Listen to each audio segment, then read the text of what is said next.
Making headlines this hour, the commander of the Turkey Navy Fleet, Admiral Kadir Yildiz, pays a courtesy call on President Dr. Mohamed Moizu.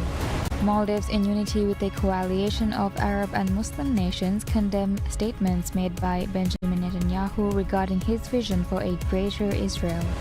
Maldives tourism continues in its upward trajectory with a 9% increase as the total arrivals surged past 1.4 million so far this year.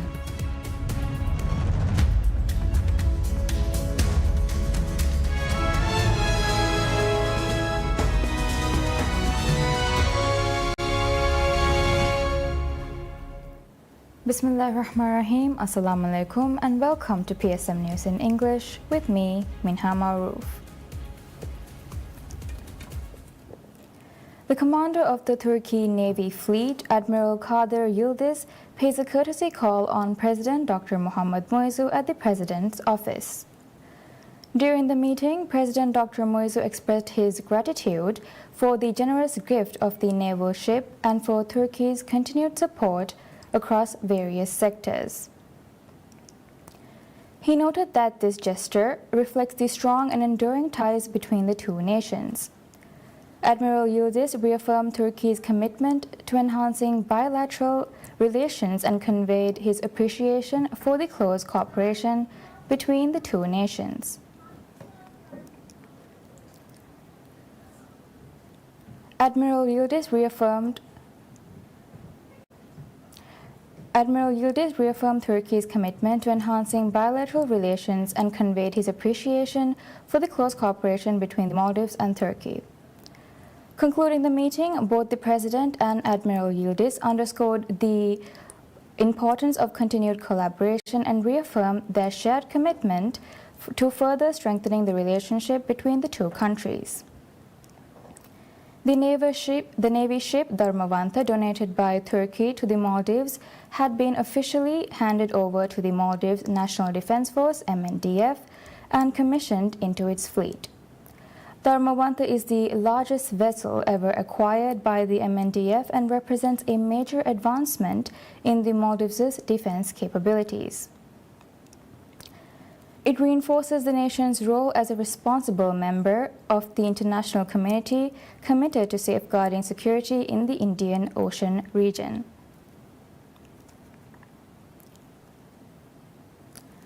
Maldives, in unity with a coalition of Arab and Muslim nations, condemns statements made by Israeli Prime Minister Benjamin Netanyahu regarding his vision for a greater Israel.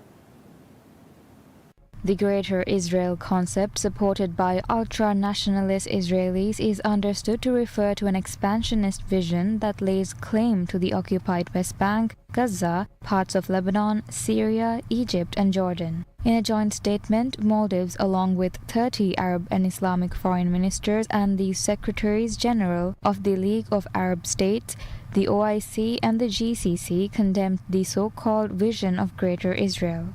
The statement emphasizes that this rhetoric violates international law and the UN Charter, undermining the Palestinian people's inalienable rights to self-determination and to establish an independent, sovereign state on their own land, based on the pre-1967 borders with East Jerusalem as its capital. It calls for the immediate cessation of all Israeli settlement activities, full humanitarian access to Gaza, the lifting of the blockade, and urgent measures to ensure regional peace, security, and stability. Following the statement, the Minister of Foreign Affairs, Dr. Abdullah Khalil, in a post on X, reaffirmed Maldives' steadfast support for Palestine and its commitment to a just, comprehensive, and lasting peace in the region. The joint statement came a day after hundreds of people gathered in the capital Male, echoing calls for an independent state of Palestine to end the genocide in Gaza. People of all ages, carrying placards and banners to voice their support for Palestine, gathered at Mafanu turf grounds in the west of Male, called on the international community.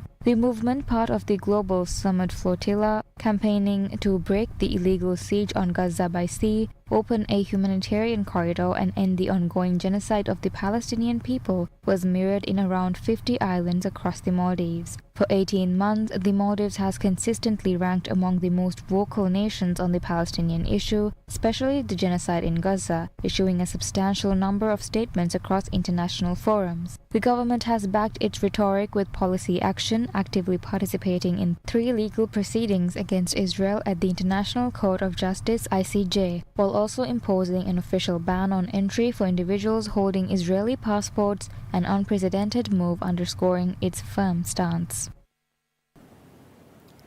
Maldives tourism continues in its upward trajectory with a 9% increase as the total arrivals surge past 1.4 million so far this year.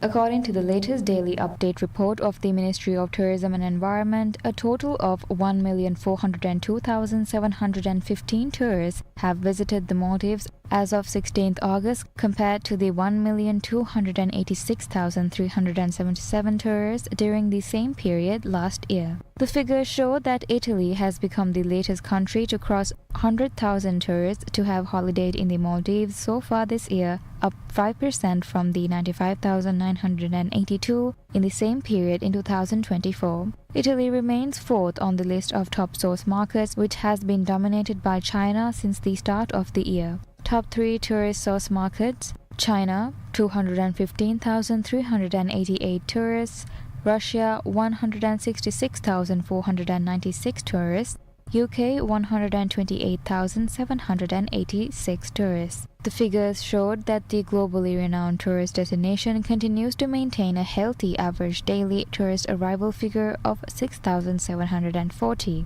amid efforts to break the record-breaking 2 million tourist arrivals of last year. The government has set an ambitious target of welcoming 2.3 million tourists to its shores this year. The government formally reassigned a substantial public infrastructure contract to a domestic construction firm following the termination of an earlier agreement with a foreign company that declined to accommodate locally mandated design revisions.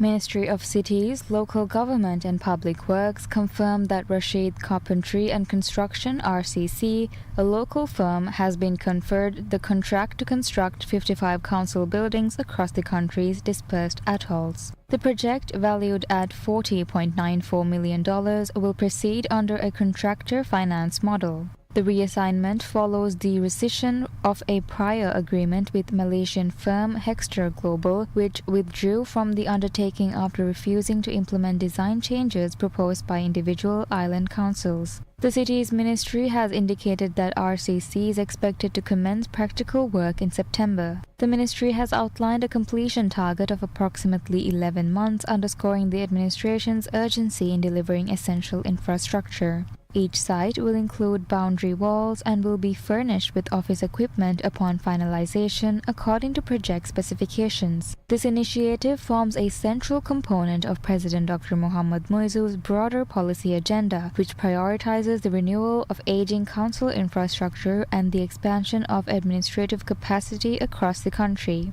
City's ministry officials have stated that more than 100 council buildings are slated for construction during the current term, reflecting a nationwide commitment to decentralized governance. Plans for an additional 50 council buildings are also underway, supported by a grant from the Chinese government. That arrangement was formalized in May through the signing of a letter of exchange between the two governments and is expected to complement the RCC-led effort. As the Maldives prepares for the onset of its peak fishing season in September, the Maldives Industrial Fisheries Company, MIFCO, in coordination with the national government, is undertaking a comprehensive expansion of fisheries infrastructure. The initiative seeks to address long-standing logistical constraints faced by fishermen and to improve the international market value of Maldivian fish exports. Central to the effort is a plan to triple the country's cold storage capacity to 25,000 metric tons. Government officials have described the expansion as essential to securing better prices for fish exports and reducing the volume of raw fish sold abroad. Currently, approximately 65% of the national catch is exported in unprocessed form. MIFCO has stated that preparations are underway to enhance operational readiness across its fisheries centers. At the Kudu Fisheries Complex, infrastructure works include repairs to harbour roads and upgrades to the local production facility. The company is also conducting mechanical overhauls on its fleet of fish purchasing vessels, ensuring engines and onboard machinery are fully operational ahead of the season. Drawing on catch data from the previous year, MIFCO is assessing regions expected to yield the highest volumes and is preparing to establish purchasing operations accordingly. Fish collection vessels are scheduled to operate in Ra Atoll and Ba Atoll. In a logistical shift, the company is preparing to initiate direct fish exports from Addu Atoll, replacing the current practice of transporting fish to Huadu Atoll, comprising Gaf Alif and Gaf Dal for export. Plans to commence value addition activities in Addu are also underway, which MIFCO anticipates will strengthen operations at Kudu and reduce the need for double container handling. A cornerstone of the national strategy is the expansion of cold storage infrastructure. In November 2024, Global Projects was awarded the contract to construct a new 4,000-ton facility in Kudu. Once operational, the site's total storage capacity will increase from 2,000 to 6,000 metric tons. Nationally, the Maldives currently maintains 8,500 tons of cold storage capacity. The Ministry of Fisheries and Ocean Resources has outlined a plan to raise the figure. The Ministry of Fisheries and Ocean Resources has outlined a plan to raise this figure to 25,000 tons, building on a presidential pledge to double existing capacity. To meet this target, the government intends to add 15,500 tons within the current term. Ministry officials have highlighted that inadequate storage has historically constrained the country's ability to secure competitive prices for its fish exports. Sri Lanka's Fitz Air becomes the fourth airline to transition to Velana International Airport, VIA's new international passenger terminal. A traditional water salute welcomed Fitz Air's inaugural arrival at the new terminal, followed by a ribbon-cutting ceremony to commemorate the historic occasion. Arrival passengers received a warm Maldivian traditional welcome, while the departing passengers enjoyed an effortless check-in experience as Fitz Air operations began at the new terminal. CEO and MD Visit Maldives Corporation VMC Ibrahim Shuri and CEO and MD of Maldives Airports Company Limited MACL Ibrahim Sharif Mohammed, along with Director of Fitz Holidays Anna Qasim, welcomed passengers arriving on Fitz Air's landmark flight to the new terminal. Fitz Air is the fourth airline to begin operating from the new terminal, officially unveiled on 26 July after Beyond, Air Arabia and Maldives National Airline, Maldivian. According to MACL, the new international passenger terminal will be brought into full operation over a period of 3 months in line with international best practices. Services will be switched to the new terminal under a specific schedule as advised by the consultant, where Maldivian will get first use of the new terminal, which will continue for a 2-week period. Under the second phase, the terminal will be open to other airlines' narrow-body flights based on the Maldivians' experience. MACL had said 7 airlines have already been designated to operate narrow-body flights with a carrying capacity of about 200 passengers to Maldives. MACL expects the entire terminal will be fully operational by the start of this year's tourist season. This 72,000 square meter terminal is a pivotal development for Maldivian tourism. Key features include 12 passenger boarding bridges, 47 traditional and 24 dedicated seaplane check-in counters, and an advanced baggage handling system with real-time tracking. Enhanced immigration facilities including e-gates along with 41 elevators, 14 escalators and 4 travelators ensure a seamless and efficient passenger flow. The terminal's design thoughtfully integrates local aesthetics with wall patterns reflecting the natural beauty of the Maldives. Waste Management Corporation Limited WAMCO refutes reports of a planned venture into local tourism to reaffirm its commitment to working with the private sector to expand its business portfolio. In recent days, rumors have been rife across social media platforms that WAMCO was planning to expand its business portfolio to local tourism. WAMCO, in a statement, insisted that the reports indicating that it was looking for the commercial acquisition of land from islands in exchange for waste management services were misleading. The company said it was exploring multiple avenues to reduce the dependency on state funds to provide the heavily subsidized waste management services across the country. However, as efforts to make every waste management center profitable, especially in islands with small populations, increases the financial burden on the public, the statement said WAMCO is exploring additional revenue measures in respective islands by working together with the island councils and the business community. Despite proactive efforts to explore additional revenue measures, WAMCO in the statement assured that it would respect the government's wider policy to protect and enhance local businesses by working with the community.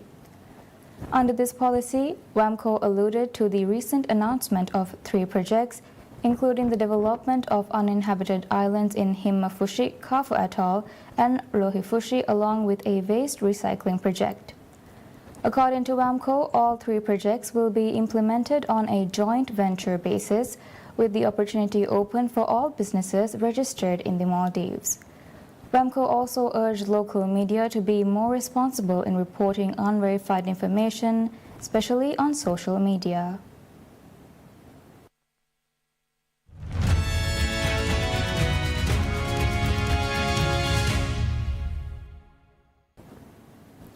The blue chip Dow Jones ends higher after hitting an intraday record high as United Health shares jumped after Berkshire Hathaway raised its stake, but other Wall Street indexes slipped as mixed data clouded the Federal Reserve's next monetary policy move. A meeting between U.S. President Donald Trump and Russian counterpart Vladimir Putin was also on the radar, with markets hoping it would pave the way for a resolution to the Ukraine conflict and determine the outlook for crude prices. The 2 leaders began a meeting in Alaska. United Health Group rose sharply after Warren Buffett's company revealed a new investment in the health insurer, while Michael Burry's Aeon Asset Management also turned more bullish on the company. The S&P 500 obviously is 25% Mag 7, which is just predominantly tech names. The Dow is more kind of manufacturing, industrial type businesses, and those are a little bit more cyclical, I suppose, a little bit more tethered to GDP and the actual kind of Main Street economy, if you will. Our bias, generally speaking, is actually that some of these names actually, for example, like the industrials, we think are actually going to be pretty well supported versus some of these nosebleed valuations that you would find in the S&P 500 in some of these tech names. Rising costs in the broader healthcare sector and about a 40% slump in United Health's shares this year have left the Dow lagging its Wall Street peers on the road to record highs. The price-weighted index last scaled an all-time high on December 4th. The healthcare sector gained, tracking its best weekly performance since October 2022. The S&P 500 lost 18.74 points, or 0.29%, to end at 6,449.80 points, while the Nasdaq Composite lost 87.69 points, or 0.4%, to 21,622.98 points.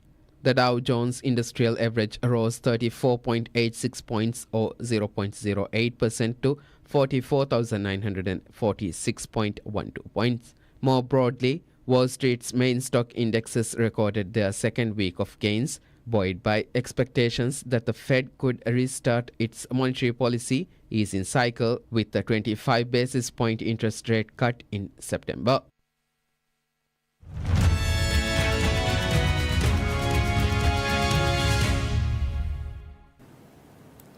Pro-democracy activists and labor groups hold hundreds of rallies and other events across the United States protesting the Trump administration's push for Texas to redraw its congressional map in favor of Republicans.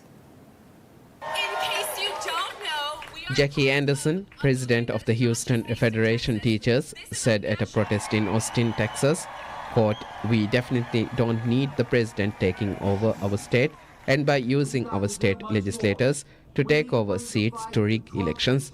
We want democracy," unquote.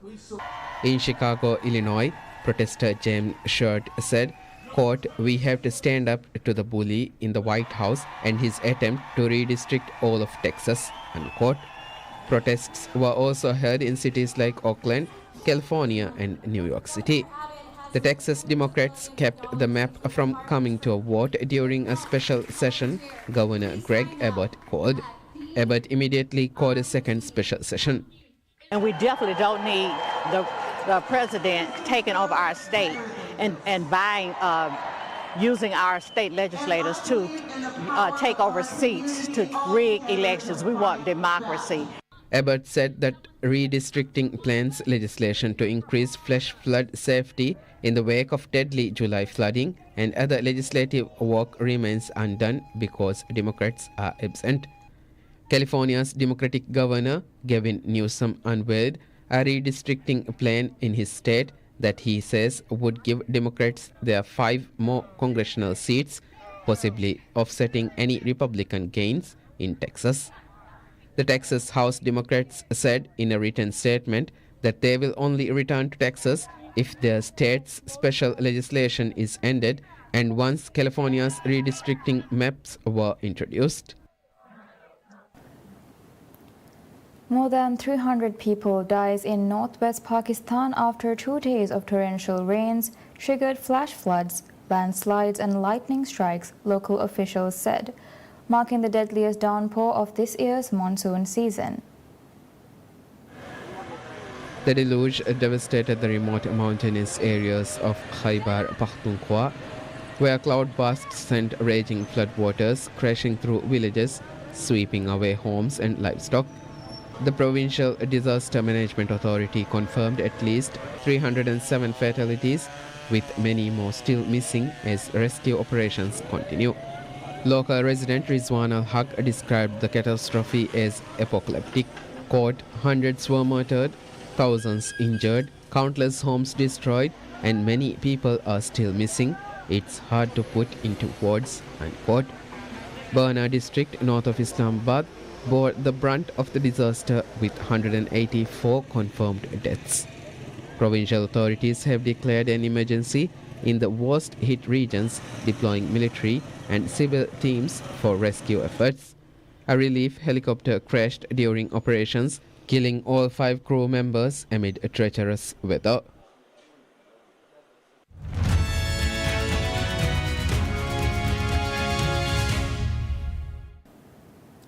Lionel Messi returns from injury and finishes with a goal and an assist to propel host Inter Miami to a 3-1 victory over the Los Angeles Galaxy in Fort Lauderdale. Luis Suarez and Jordi Alba also scored to help Inter Miami bounce back following a 4-1 loss last Sunday against host Orlando City SC and secure a much-needed 3 points in the chase for the Supporters' Shield. Messi, who had missed Miami's previous 3 matches across all competitions with a thigh injury, did not start but entered the game at the start of the second half. With the match knotted at 1 in the 84th minute, Messi took a ball at the top of the box and delivered one of his signature individual efforts to put Miami ahead for good.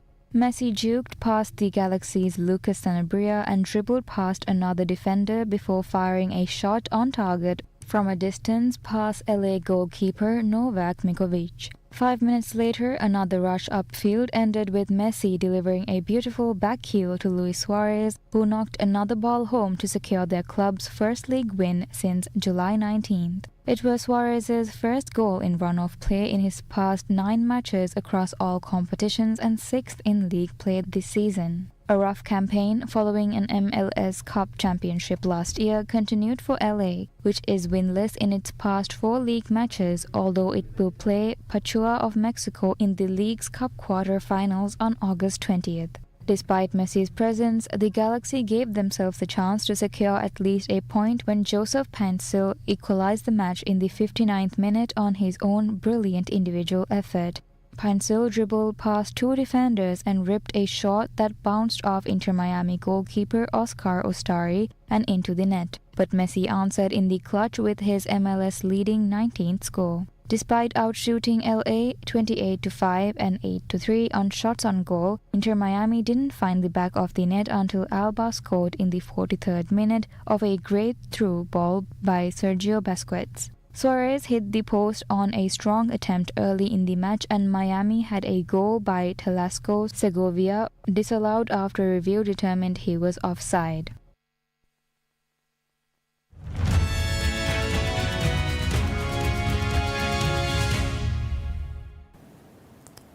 A 55-year-old Argentine scribe embarks on an extraordinary journey, pedaling from his hometown in Entre Rios province, eastern central Argentina, toward North America, with dreams of watching his national team compete in the 2026 FIFA World Cup, which takes place from June 11th to July 19th, 2026.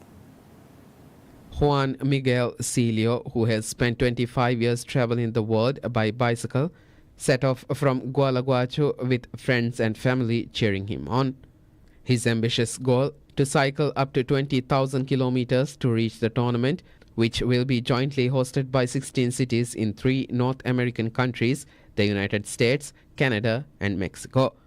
In 2022, Celio pedaled from Madrid to Qatar over 6 months, witnessing Argentina's historic championship victory.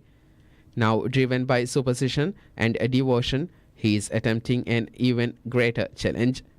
His journey will average 100 kilometers per day, sleeping wherever night falls, sometimes in tents, sometimes under the stars, often relying on the kindness of strangers he meets along the way. Celio and his 2 friends who accompany him on the journey hope to arrive in time for Argentina's opening match in the expanded 48-team tournament. His ultimate dream, witnessing Lionel Messi potentially play his final World Cup matches and help Argentina reach the final. And that's all we have for now. Thank you for watching. Wish you all a pleasant day ahead.